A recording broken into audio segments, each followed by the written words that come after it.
All through the Bible, names have great significance, much greater than they usually do in our contemporary culture. Almost all the names in the Bible have a specific meaning and a specific appropriateness to the person named. A clear example of this is found in the names of the three patriarchs, Abraham, Isaac, and Jacob. Two of them had their names changed by God. That's Abraham. His name was changed from Abram to Abraham. Abram means exalted father. Abraham means father of a multitude. Jacob had his name changed from Jacob to Israel. Jacob, usually interpreted supplanter.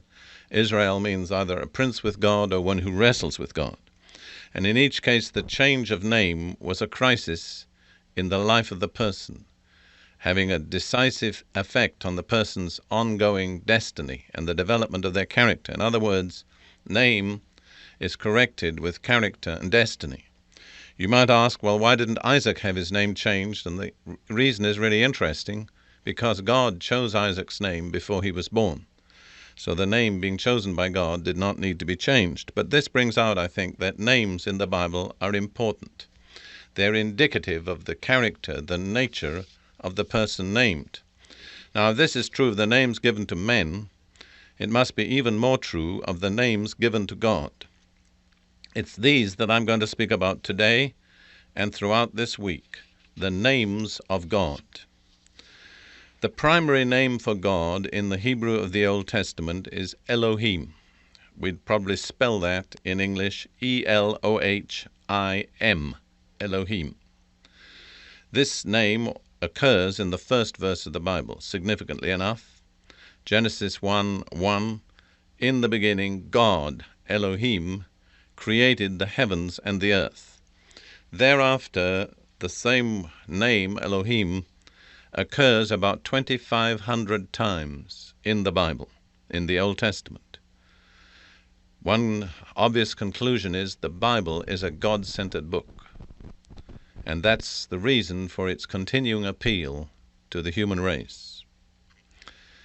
Now, one very important fact about Elohim is that it's a plural form. The ending im in Hebrew is the normal plural ending. Just like we put s on the end of a noun in English to make it plural, so in Hebrew they put im, I-M, on the end of masculine nouns to make them plural. Interestingly, there is a singular form of that word. The singular form is Eloah. So the singular is Eloah, the plural is Elohim. And this singular form, Eloah, occurs more than 50 times in the Bible, mainly in the book of Job. The book of Job is quite possibly the oldest book in the Bible, and so that indicates that Eloah is an old form which gradually, more or less, went out of use. Now, again, another fascinating fact about Elohim is that though it's a plural form, it's usually followed by a singular verb. For instance, the verse that we quoted earlier, Genesis 1:1, in the beginning, God, plural, created. The verb created is singular in form. You have to understand that in the Hebrew language, verbs have both a singular and a plural form, which we are not perhaps used to in English, though it's found in many other languages.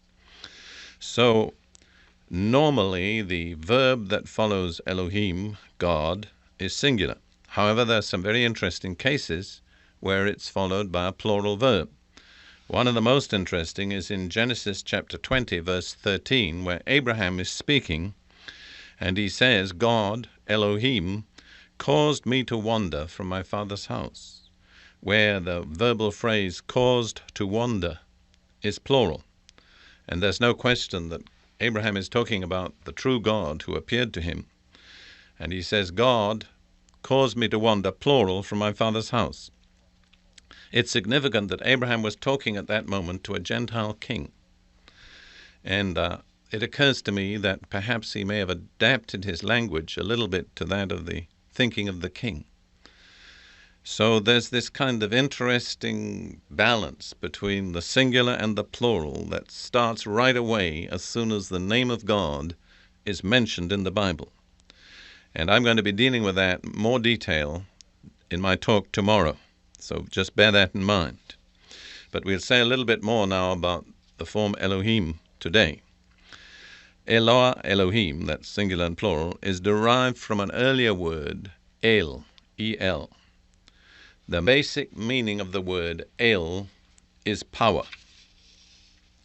It's used, for instance, with that meaning in Genesis chapter 31, verse 29, where Laban is speaking to Jacob, and they've had a kind of disagreement, to say the least. And Laban is saying to Jacob, "It's in my power to do you harm." More literally said, "It's in the power of my hand to do you harm." The word power there is El, the same word that's used for God. So the basic connotation or association of those words, El, Eloah, Elohim, all stemming from the one root form, El, their basic meaning is the powerful one. The plural Elohim suggests the totality of all that is God. This is expressed in a verse in the New Testament in Romans 1:20, where Paul says this, "For since the creation of the world, God's invisible qualities, his eternal power and divine nature, have been clearly seen, being understood from what has been made, so that men are without excuse." Paul is saying there are certain aspects of God which are manifested in creation, and he calls them his invisible qualities, and then he defines them as his eternal power and divine nature. That's really what Elohim stands for, God's eternal power and divine nature. It's interesting that in that passage in Romans 1:20, the Jerusalem Bible uses the phrase power and deity. Perhaps, in a way, the most comprehensive way to translate Elohim is deity, because we have to take into account its plural form. It really sort of sums up all that is God, the totality of all that is God. This word Elohim is also applied in the Bible to persons other than the one true God, but it's always for some specific reason.